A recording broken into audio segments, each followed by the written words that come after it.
from Greece, and I'm a senior product designer. I work as freelance most of the time.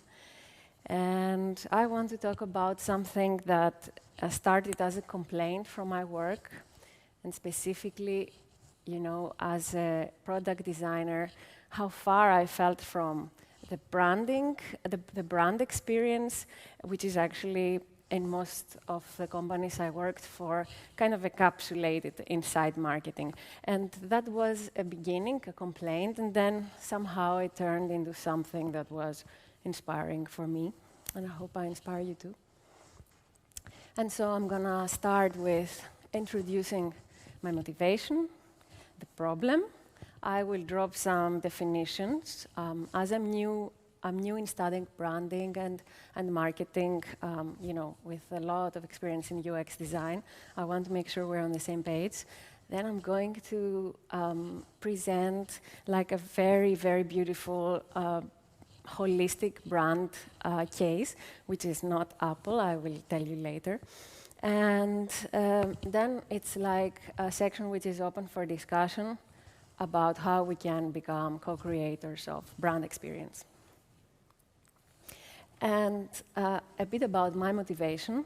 I grew up in Greece, and in the 2000s, as a girl in Greece, you could be a few professions that were credible, like engineer, doctor, a lawyer, and yeah, as a woman also you could be a teacher.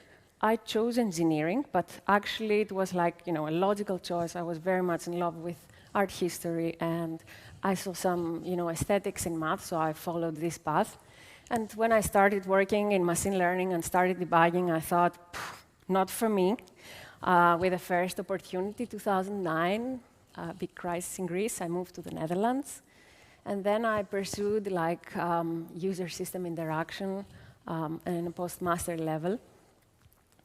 And when I started studying in the Netherlands, it was 2009. And it was the era of the smartphones.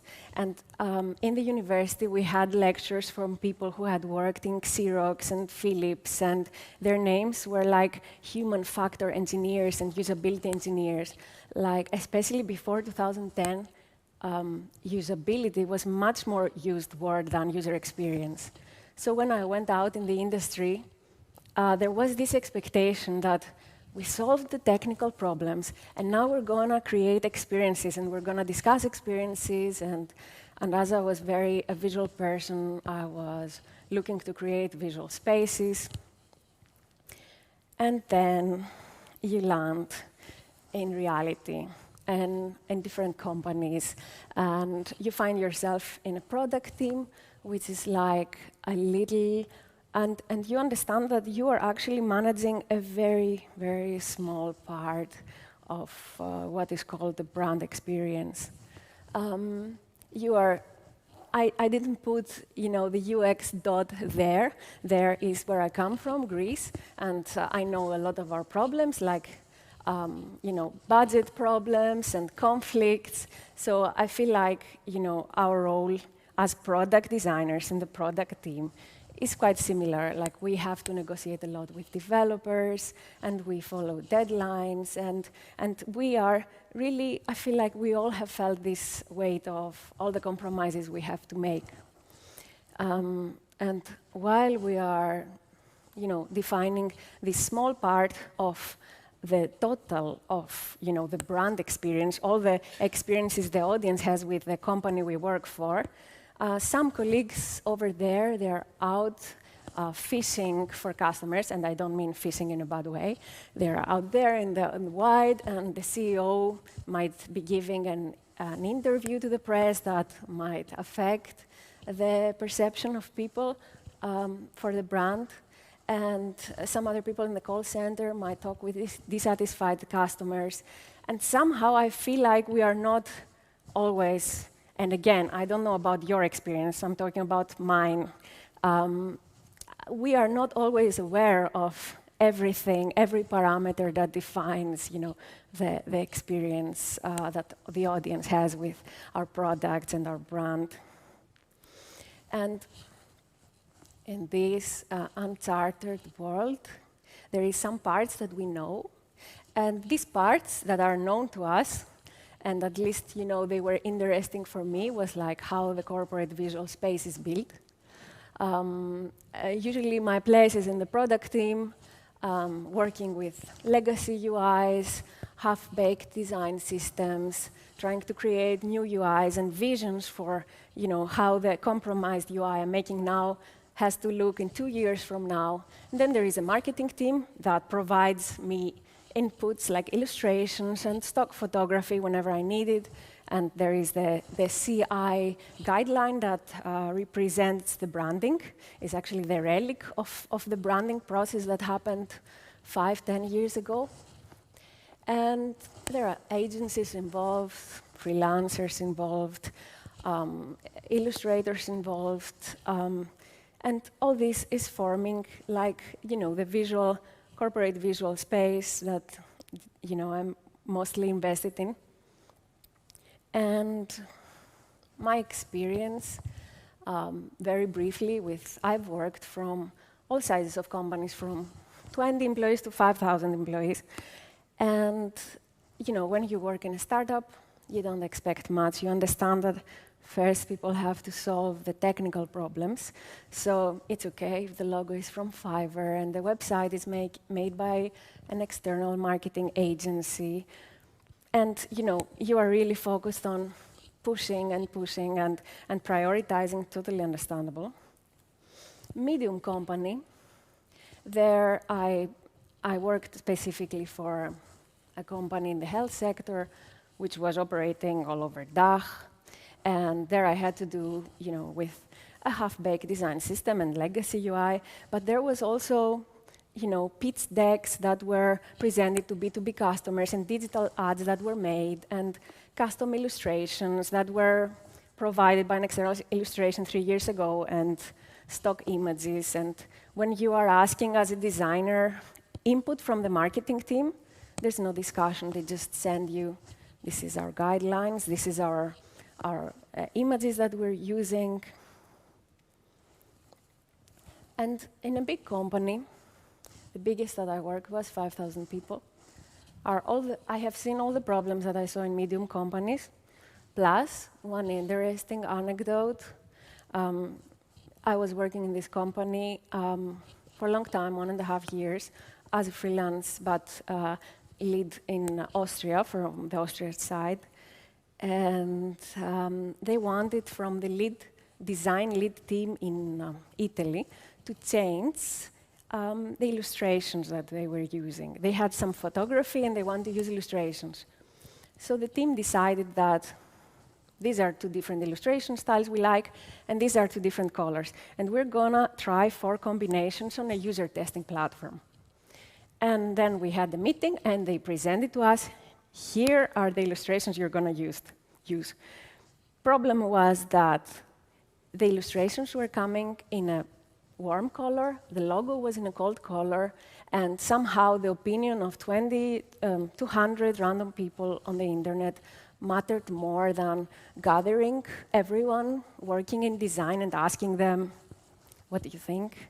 Who are we? How do we want to be represented? And some definitions. I mean, you all know better than me. Perhaps some of you are in marketing for a long time. I don't know. I would be curious to talk with you if you have this experience. So I think the perception for branding is that it's about the visual assets, logo, typography, palette.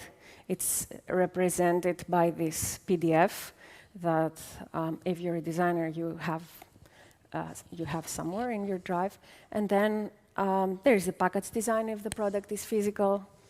And actually, what it is, it's something that has to do a lot with what you have in your head and your heart about how you feel about your mission and your vision. And branding is the active pursuit of communicating these ideas you have to the world. And you hope that they will feel similar like you. And there is a whole practice behind it of identity building and strategizing and measuring the market behind. That's a famous author for branding, and he wrote like that it's actually the brand is built in the hearts and in the minds of the people that interact with your brand. You define who you are, but then it's from their side to decide themselves who you are. And here, just to separate, to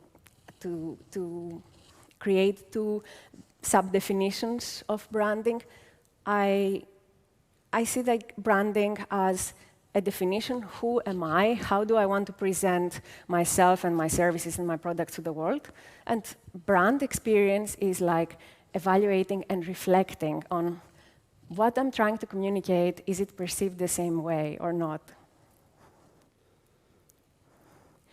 And marketing is also like, I had a discussion recently with a friend who is not in this domain at all, and I was saying that I'm studying marketing and I'm reading branding books, and he was like, marketing is lies. It's just like about, to show you that if you have a Coke on your hand, you can get the girl, and here is some vintage ads about cigarettes being healthy for you. So it's interesting to take that into account, that the public's perception of marketing is like that it's lies.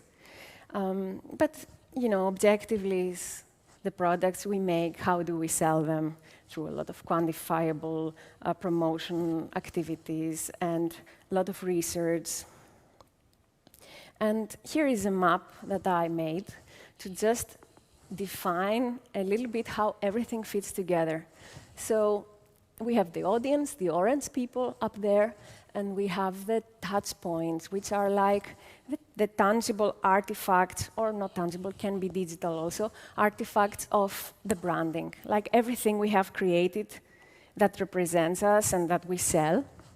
And these touch points are the pink dots, and UX is swimming in this space between the audience and the touch points. It's like a part of it, not the whole thing. And then there is marketing, the purple half cycles that define how the audience feels. And the front stage employees is everyone who is involved in creating and designing the touch points. And backstage, like the developers, without them nothing works. And the idea is from the brand experience that's broken into a lot of small points. The actual people who discuss about the brand are the leadership and the marketing department. And everyone else is kind of like on their own square. And I'm actually proposing, and I think part of my goal is like to showcase that we should all have discussions. Everyone involved in the creation of touch points should have discussions about the brand. And I've seen that missing from all the companies I worked for. I haven't worked for super big brands like Google, but that's my experience. And I think that we could also involve everyone, also the backstage employees, but just thinking, that managing resources well, I think all of us that are involved in the creation of the touch points would benefit from a motivation standpoint, like being motivated to work for the company we work, and also from the creation standpoint, creating something consistent together. And that's my star.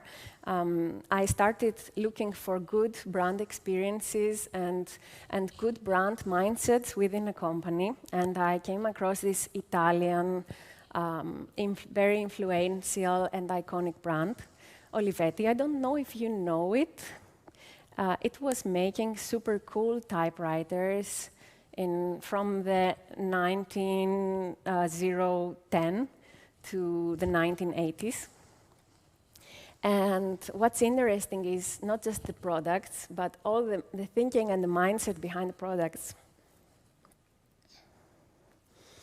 And a little bit about, the branding starts, has very deep roots. And the roots were the leaders, the succession of leaders that led this company.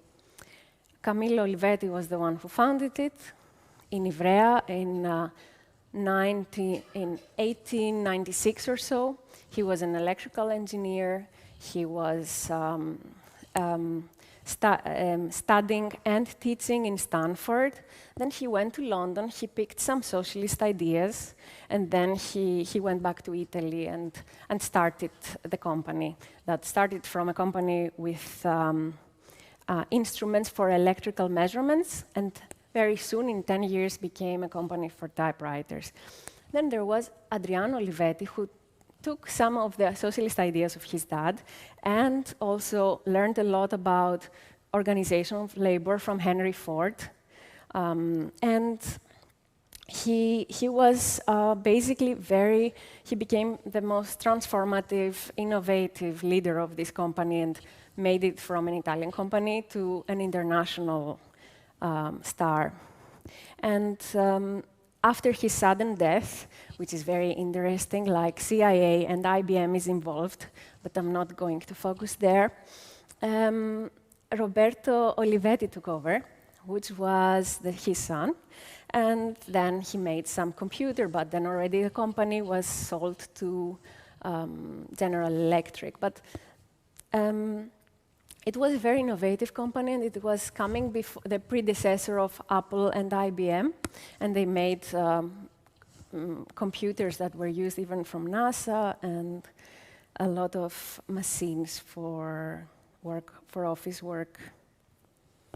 And now I want to talk a little bit about what was his roots, because as I said before, branding is also must be very deeply rooted, like it comes from what you believe in. And Adriano, the second in succession, had a lot of roots behind his work. There was also the context. After the Second World War, Italians were hoping for a democratic society, and there was a lot of idealism flying around. So during the Second World War, Adriano was already imagining taking over the company of his dad, how he wanted it to be. And he was thinking about that the enterprise, because it brings science and logic and power, it should be the intermediary between citizens and the state. And he wrote a manifesto in Switzerland that he was about it, and he was also thinking about products and how they affect the society. He was thinking about design. He was thinking also about architecture, how it can be also a transforming factor in a society, in the democratic society of the future. And he really was good in putting his ideas in practice, and he did a great work in all of these domains. And so, as I said, he had a lot of consideration for the societal impact of his products. And for this reason, he started by hiring different. He hired people who were also working in the cultural sector. He hired authors. He hired artists, designers.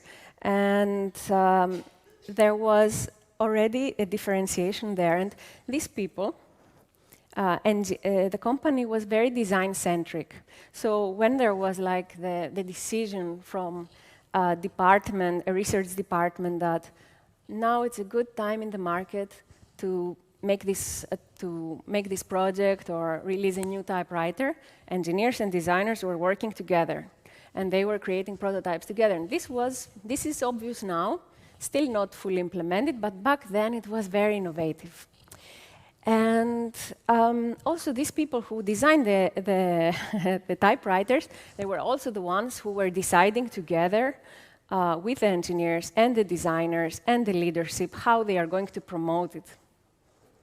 And another interesting part in how they were dealing with design was, apart from hiring people from the cultural sector, which is still today a little bit, we are choosing people who were very well specialized, they were also choosing big names, designer names, who were like coming from outside, like Milton Glaser in the 80s, but also before that, Ettore Sotsas, who was from the Memphis group.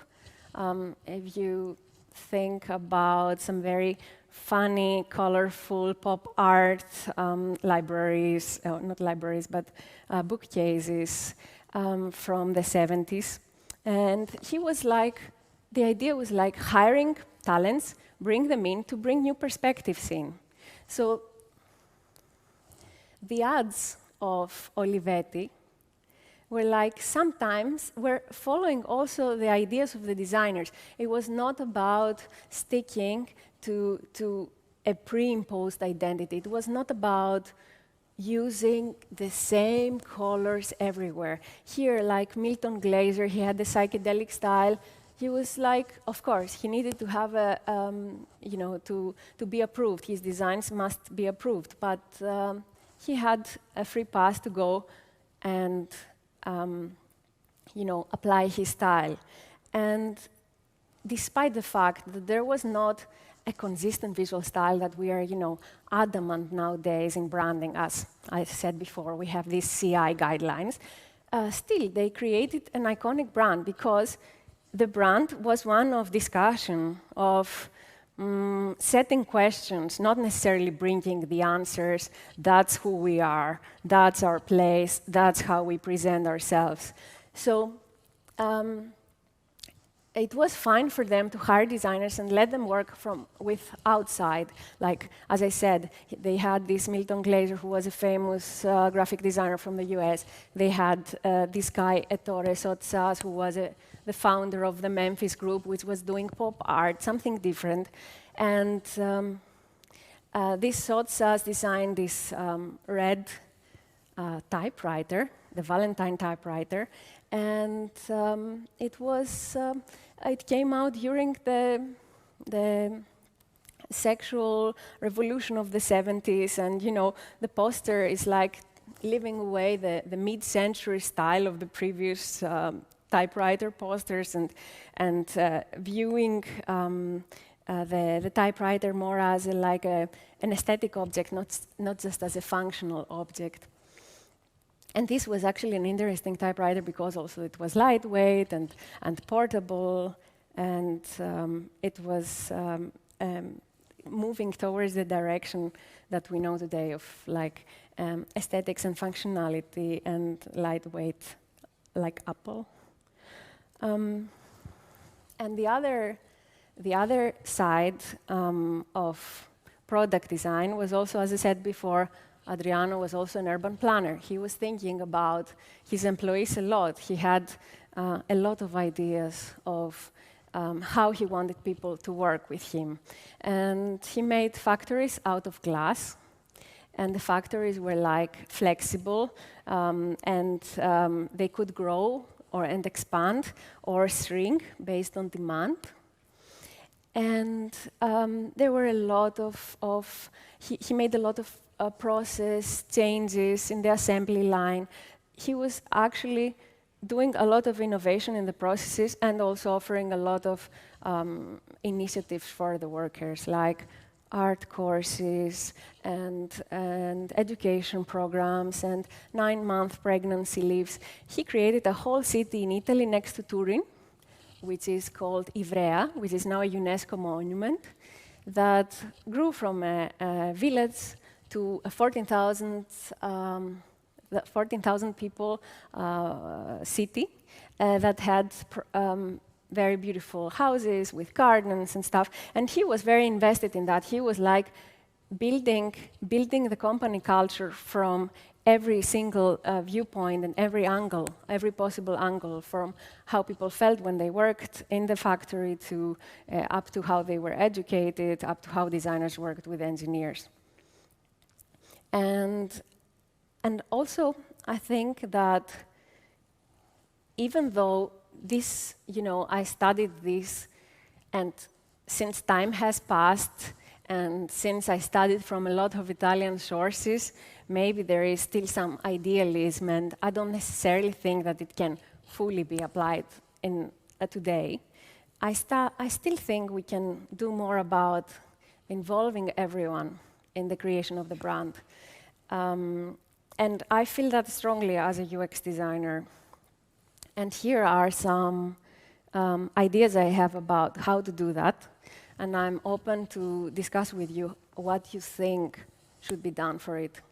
And just, first thing, I want to challenge the idea that brand is not a static thing. Like, it's not a PDF. It's a conversation. And we need to put people in the place to relate with the brand. Like, we need to immerse. We need, as a product people or as touch point designers, to immerse in the brand, see how it relates to us, so that we have some ownership.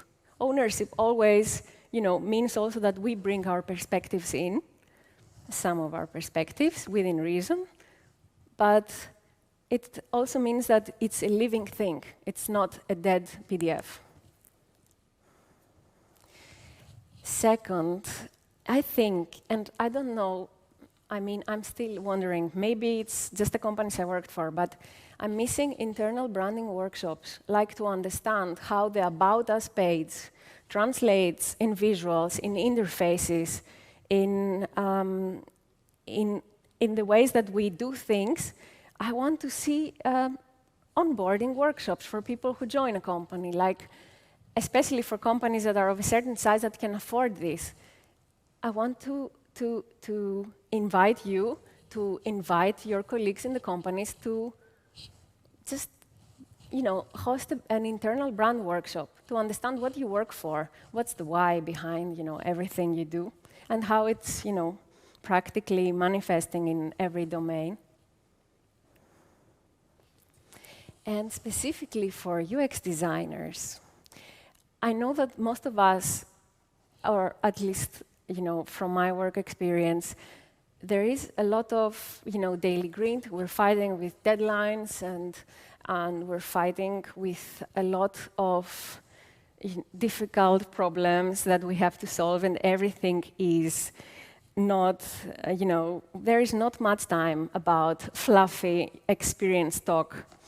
But yeah, I'm thinking that we are sometimes forgetting the experience part of our work. And there are some times in our workflows, in the flows we're designing, where there are obvious moments where the user has an emotional reaction, like waiting, celebrating, anticipating, failing. These moments are already a clue or a hint for inviting for a brand workshop. If you are in MailChimp, you are which has also a very, very strong brand, you are celebrating with a monkey hand up. And if you are in Duolingo, you are celebrating with these birds flying. And in Headspace, different. Every company, or in a bank, if your loan is approved, different celebration. And every company does this differently, but I think we should discuss it more, because sometimes we just receive visuals and we just have to paste them on, and we're not, I think we're not creating brand this way. And that's an example, like how you can infuse brand in your designs. Calm up versus Headspace up. Both do the same thing. One is focusing on calm. The other is fitting as many happy faces, happy smiley faces in as possible in the interface. It's kind of, everything can be a brand moment. And just thinking, because, I took you from my experience to Olivetti to what can be done realistically in our day-to-day grind, is that brand shall be a living thing, and we should all be invited to even change it or enrich it. And it's also about company culture. Company culture, sometimes it's about perks. It's also about how can we, take this about us values and see how they apply to our meetings. And we should understand it. We should be conscious about it and reflect on it. And yeah, ask for internal brand workshops. And for UX designers, understand your position on the map, understand which square you are taking compared to the total brand experience, and identifying moments where the brand can shine, and look for moments where the brand can shine. And that's it from me. I'm curious to hear your experiences. And yeah, I would be happy to see you on LinkedIn or yes, and hear you now if you have questions or remarks.